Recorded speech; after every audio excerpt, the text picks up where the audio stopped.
हरे लमहराया जुरी पसरी हाय बबुआ हो।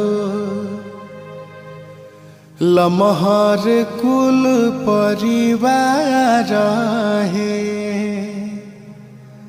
लमहर बाटे तहरा पापा जी के नैया हो।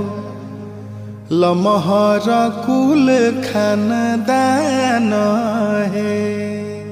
हरे लमहराया जुरी पसरी हाय बबुआ हो।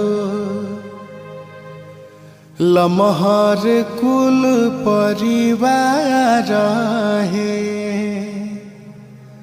लमहर बाटे तहरा पापा जी के नैया हो। लमहर कुल खानदान